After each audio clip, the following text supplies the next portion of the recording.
When I first paddled a boat on Walden, it was completely surrounded by thick and lofty pine and oak woods, and in some of its coves, grapevines had run over the trees next the water and formed bowers under which a boat could pass.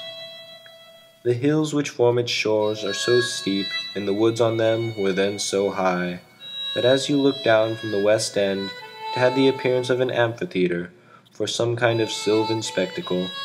I have spent many an hour when I was younger, floating over its surface as the zephyr willed, having paddled my boat to the middle, and lying on my back across the seats, in a summer forenoon, dreaming awake, until I was aroused by the boat touching the sand, and I arose to see what shore my fates had impelled me to.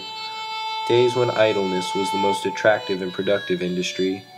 Many a forenoon have I stolen away, preferring to spend thus the most valued part of the day, for I was rich, if not in money, in sunny hours, in summer days, and spent them lavishly. Nor do I regret that I did not waste more of them in the workshop or the teacher's desk. But since I left those shores, the wood choppers have still further laid them waste, and now for many a year there will be no more rambling through the aisles of the wood, with occasional vistas through which you see the water. My muse may be excused if she is silent henceforth. How can you expect the birds to sing when their groves are cut down?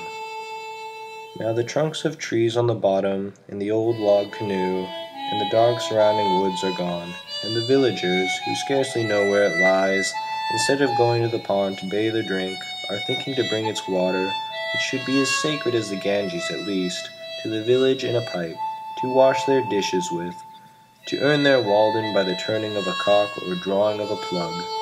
That devilish iron horse, whose ear-rending neigh is heard throughout the town, has muddied the boiling spring with his foot, and he it is that has browsed off all the woods on Walden shore, that Trojan horse, with 1,000 men in his belly, introduced by mercenary Greeks. Where is the country's champion, the Moor of Moor Hall, to meet him at the deep cut and thrust an avenging lance between the ribs of the bloated pest? Nevertheless, of all the characters I have known, perhaps Walden wears best, and best preserves its purity. Many men have been likened to it, but few deserve that honor. Though the woodchoppers have laid bare first this shore and then that, and the Irish have built their sties by it, and the railroad has infringed on its border, and the icemen have skimmed it once, it is itself unchanged.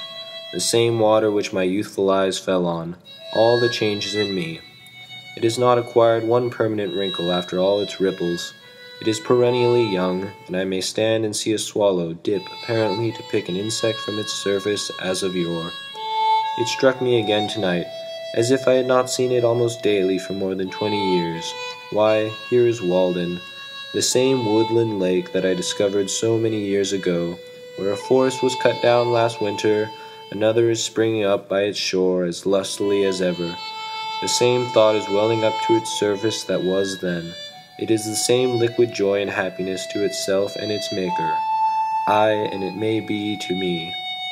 It is the work of a brave man surely, in whom there was no guile. He rounded this water with his hand, deepened and clarified it in his thought, and in his will bequeathed it to Concord.